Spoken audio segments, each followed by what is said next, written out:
Welcome to episode 214 of The Numbers Game. I'm Jace and I'm back with Nick and Marty. How are we, fellas? Going well. Very excited, Jace, to have Nick back. And Nick has a sort of a new title since he's last been on the show. That Dad. Title is Dad. Look at him go. Congratulations, mate. How exciting. And you, I seem to look more tired than you, but at 53, that doesn't make sense. But how you going, mate? Oh, mate, look, I've just found a really cool filter that I can use, so I wouldn't be too worried about that until you see me in the flesh, probably next week. But going well, mate. Just, taking it all in on a steep learning curve, but it's good. Enjoying it so far.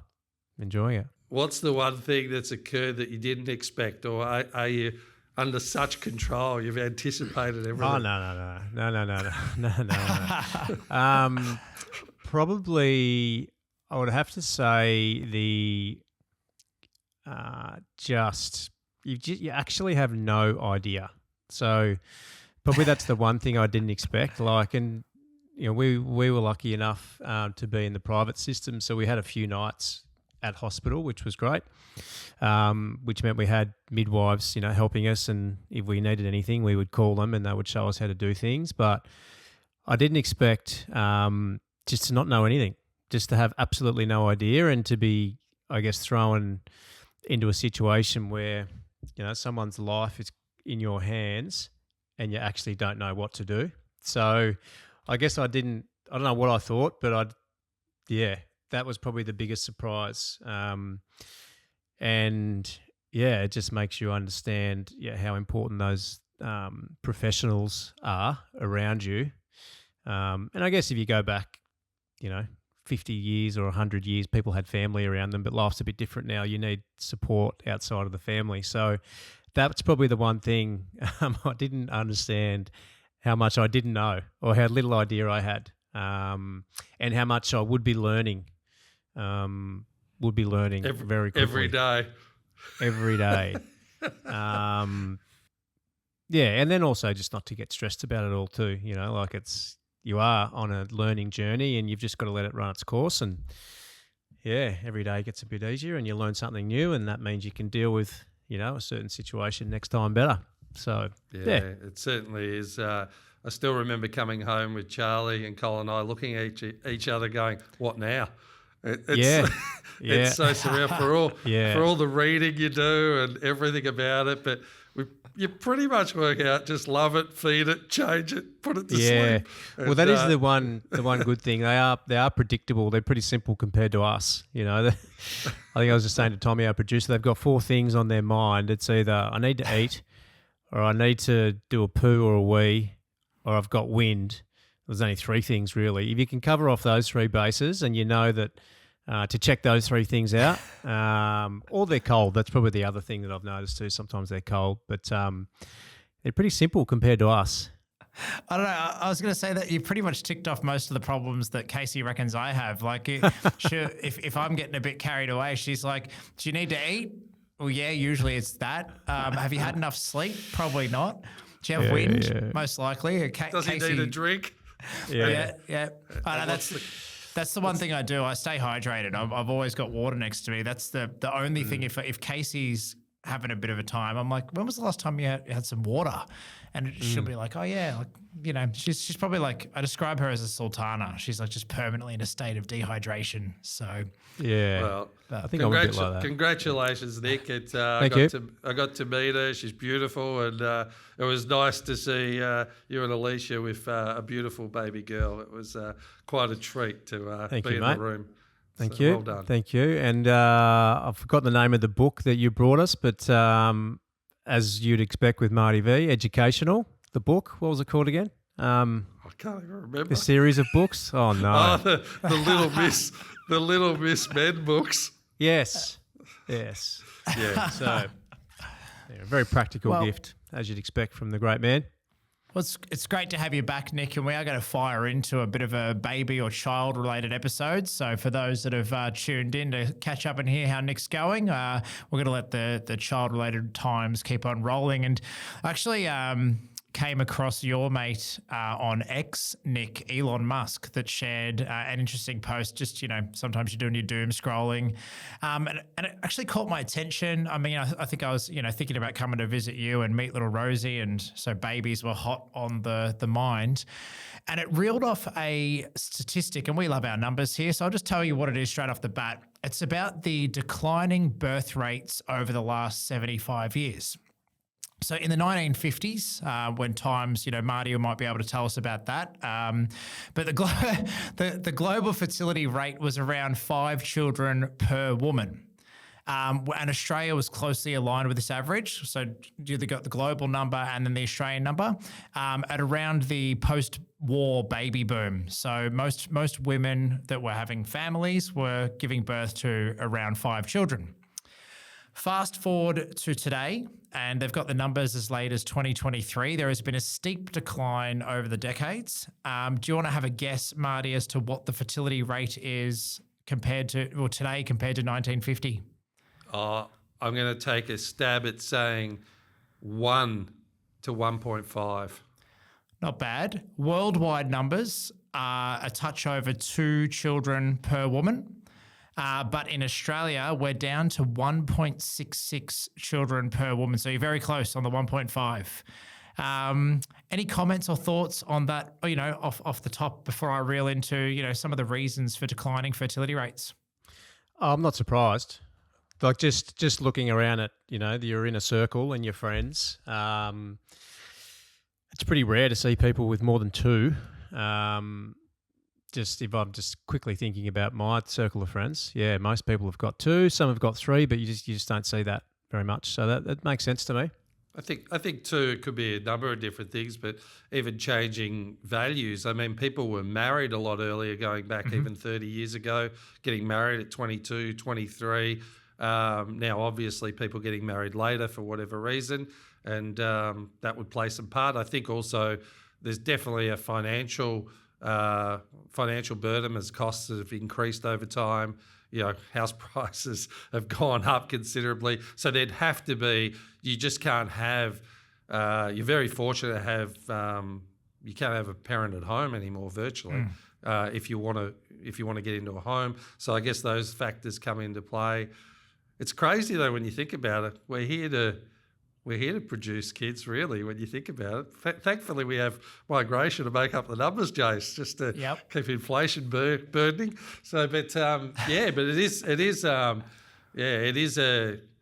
I don't know how I feel about that. I feel like in some ways it's an interesting time built around family values, but there's just everything evolves, and obviously that's a damning stat, really, I think, in many ways. Yeah, it did jump out at me. And again, Case and I have had that conversation of, and it's still an ongoing conversation of whether we start a family or not at all. And that's a personal choice for us around, a whole different bunch of reasons. But again, the more that the norms or, societal kind of cultural things change around what is normal now and what is, not normal. So some of the things, I'm in a virtual room with 2 smart guys. So you've actually ticked off quite a lot of the points that come up as to the reasons for the decline in fertility rates today. And, the big one that we talk about a lot is economic pressures. So, your housing costs, beyond housing costs and cost of living is also childcare costs. Probably something, Marty, you might be more aware of than Nick at the timeline of where Rosie is at the moment. But the cost, it's more than $100 a day to put a child into childcare so that, mum and dad can go off to work.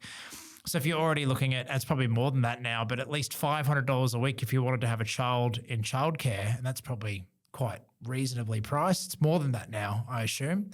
Yeah, well, I did some research on this, Jace, because I knew you'd bring this up. Good. I just had a look at Busy Bees, and I assume that's a popular one because when I went to the so I'm talking childcare now, when I went to the drop-down box, there was, I don't know, maybe 100 suburbs there. Wow. So 0 to 2 years per child is $175 a day. Wow. So now obviously there's subsidies from the government. I had a quick look at that. From what I could work out, up to around 80,000 in income, you get most of or 90% of that back, which is the max you can get back. and then it was a sliding scale that went down 1 percentage point for every $5,000 that the household earned. But hypothetically, if you're looking at 175 a day, you're the accountant. What's that times 5? 850? Is that 850 a week? 2 kids, so you're looking at 1,700 a week. 75 times 2. Yep. 1,750 a week. Yep. Now, Before most rebate. people I would think, this is definitely our plan, but I think if you're having kids, you probably have them pretty close together. So they're, you go through all the chaos at once, and they grow up together. So it's not crazy. And I've got mates of mine in this situation that they've got kids, 2 kids at childcare. And yeah, there you go. Maybe $2,000 a week, just under. And if you're a good income earner, you might not get much back from the government. Now, the argument would be that, well, if you're a good income earner, you shouldn't deserve it back from the government, and you're out there earning. But I don't know, like, what's a good income these days? It's so expensive to live. So it's significant consideration. Yeah, and if you're out there bringing in 2.5 a week, which isn't that far out of the realm, and you're going to lose 1.5 of it to put 2 kids in childcare, then comes the conversation of, is it worth going back to work? And then that comes to one of the other points around the cultural shift of increased opportunities for women, like women wanting to be in the workplace, advancing in career. Not that they didn't want to back in the day, but let's say it wasn't as readily available or as normal for people to be focused on their career. So that's another one of the big shifts. So economic pressures, housing, childcare costs, and just the general cost of raising a child per year. Which, did you do some research on that as well? I mean, I think this would be... I did, yeah. So this was a survey done by CanStar, July this year, and I assume this means I'm assuming this number is without education, because it's an average across all costs. But on average, parents are spending $1,073 per month on child-related costs, which equates to just under $13,000 per year. So that's $13,000 a year. I think that's not too bad. And then I did some research on the education costs as well. So let's talk about Melbourne, because that's where we're based. But the lifetime cost to educate a child through government is $103,000, and this doesn't include uniforms and stuff like that. This is just school fees.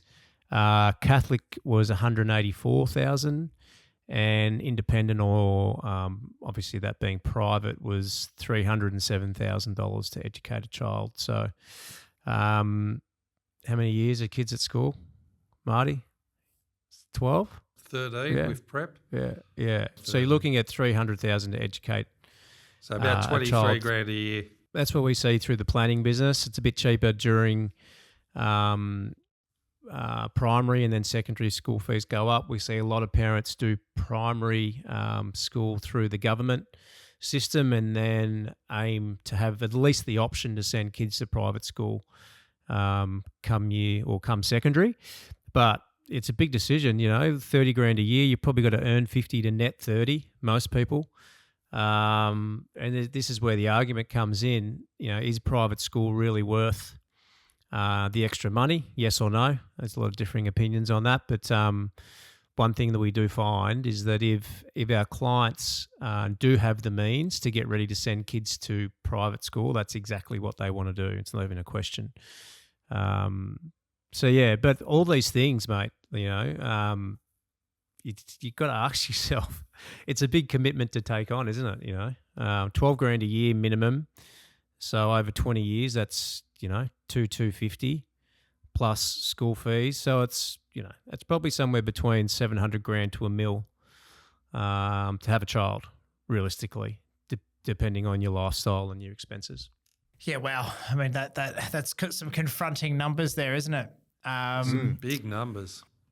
I'll be keen to just have a quick chat too about the benefits of private school, and particularly get Marty's thoughts on this, given he's got a young child who's pretty close to secondary. So is there a benefit? It's 30 odd grand a year. What are the benefits of private, and is it worth the money too? Yeah, I think it's an interesting topic of conversation within our household consistently. But for me, it was like initially yes. But I think what people miss is what type of education is best for your child and what type of school is best for your child as well. Like a lot of the times we think of it from our own perspective. Like I remember going to St Andrews in Noosa going, this is the school I would have loved to have gone to, right? And I have a chance here to let Charlie go to that school. And it was a good school, but it was religious. And for some people that's great. Charlie hated religion. And Cole's from an Anglican background, grew up Catholic. Not that I'm a religious person by any means, but it's like he literally it was fascinating to see his response to it. So again, it's fascinating to see. You got to find the right fit for the kid. Like I know now what I've learnt over the journey is Montessori seems to be where he did best at, which was very practical, tactile, still incorporate a lot of the education that the mainstream schools had. But it was like he had his most upswing in learning through that type of schooling, strangely enough. So, and we've been doing a lot of reflection on this as to what we want for the kid as opposed to where the kid best thrives as well. And sometimes you just go, well, you should just go to school and go to public, go here because that's what the parents say and that's what you should do. But then I'm just very reflective on some of the stuff that's going on with kids and some of the mental health issues and a lot of the bullying that goes on as well. And that's a whole different topic again. But you just have to find the right fit of safety, inspiring learning, and for the kid to be excited about learning. And you got to find that fit. But sometimes it's suburb related. Sometimes this is what it is, locality wise. And people don't always consider those options because it opens up too much of a can of worms. But I've noticed since Charlie's been doing his homeschooling, it's a big burden on Cole, and she's doing a fantastic job, and he's sort of escalated his learning because of it. However, the more I look at that previous Montessori experience, the more I can align what he loves to do compared to that type of education. So I think, and again, it's people are in different situations. Like, have they got the means to even pay for it? I think definitely there can be some great connections coming out of it. But then I go, at the end of the day, it's like if they're good learners and they're curious learners, they're going to, I've seen many people in public schools do exceptionally well as well in life. So I'm sort of balanced in my view as to what provides the best outcomes. But I definitely think there's an element as a social network that is of benefit in the private schooling system. That's probably, regardless of everything else, that is the big plus. It's one thing that I listed evolves to name a benefit. And I guess I'm saying that because, coming to Melbourne, not being from Melbourne, and going into business, the one thing I did notice was that people that I knew who came through private schools had a lot of opportunities opened up purely because, whether their parents were in business, other people that they went to school with parents were in business. So I do definitely think there is an advantage from a network point of view if you go to private school. But whether or not you're in a position to take advantage of that is another question, right? And I guess that's what you're saying. It still comes back to the education and the growth of the child. Otherwise, what's the point of having the business network if they're not in a position to utilise it? Well, I've always found, Jason, I don't know how you felt about it, but I went to public school. And the one thing that I always noticed with people in the private school sector, how self-assured they felt. Like they were always felt to me more considered, and it might be a total read in the wrong direction from me, but I always had that feeling that they sounded self-assured. There was a level of confidence that they had that I just didn't see in the public sector as much. So but that's just from my own read on it. Jace, I don't know what you found. Yeah, same read. Yeah, exactly the same. I'm just trying to, sometimes conversations like this, you then start to think back, and I'm trying to think about what primary school or high school people am I still connected with to this day, and if I am, why? And then I think about my clients or friends in my friendship group who were from a private school background and how their friendship circle to this day probably still initiated from the private schooling that they had, rather than people they met after university or moving into the job market or the job world. So, yeah, interesting thought process though. I mean, yeah, do you guys still see or speak to many people from high school, or was it more people that you met after high school? I don't. None. Yeah, well, see, I'm different. I've got probably 4 of my closest friends from high school still, and they've all sort of gotten out of the valley, so to speak, even though we keep going back in there because we love it. But it's but they've all gone out and done their own things and been business owners or professionals, and we still catch up. But I think that's a bit of an anomaly. I don't think that always happens that way. But they're very fortunate to still have those friends. Yeah. No, well, love it. Well, look, it's been a quick one to unpack today on this topic. We would actually love to hear your thoughts. If you've got some hacks for how Nick can raise his baby and, cut some of these costs that are ramping up, feel free for parents out there to send through their hacks and tips. We'd love some more. And then Nick, I'll just say one thing too. Like at the end of the day, it is a lot of money to have a child, and we always revert back to what we do in our day-to-day lives. And I'm thinking about financial planning now. Like we have these conversations with people. If it is something that you're thinking about that, geez, I don't know if I can afford to have a child. Well, part of what we do is we actually sit down and work the numbers out. How long can one of the parents have off work? What kind of buffer do you need? Can you afford to go private education or not? How do you set yourself up to do that? Sometimes it can just be a relief to sit down and talk about that stuff, because the last thing you want to be thinking about when you're trying to have a child is the money side.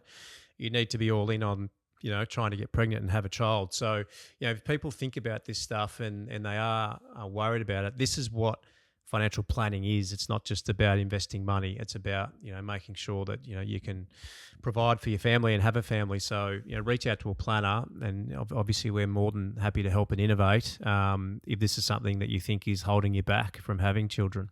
And the other thing I'd say, having a lot of friends now that have had kids through private school and then come out the other side of it, don't anticipate your kid's going to go into the job you think they're going to go into. I've seen so many kids pivot into agriculture and fashion and, just going off tangent with something totally different. And the parents just go, well, I guess we did our best, but that's a good thing too, right? That the kids want to express themselves in new ways. So it's funny what comes out of the wash, but yeah, fascinating topic of conversation. And that is a great reminder and a great call out, Nick. I think, people who kind of go, nah, it's out of reach for me, I can't do it, at least have the conversation first, because you never know, there might be some tweaks and changes to your financial situation that, a financial planner will be able to help you understand and make the best of your situation. So thank you for that, Nick. And again, congratulations. Thank you. It's great to have you back on the show. It hasn't been the same without you. Thank you for everyone listening. Like, subscribe, rate, all the usual stuff. But until next time, Nick and Alicia have a baby. Game over. So cool. This podcast is for educational and informational purposes only. The conversations are of a general nature and do not qualify as financial or tax advice. We recommend before you make any financial decisions, you consult a licensed professional. Individuals on the podcast may hold positions in the companies discussed.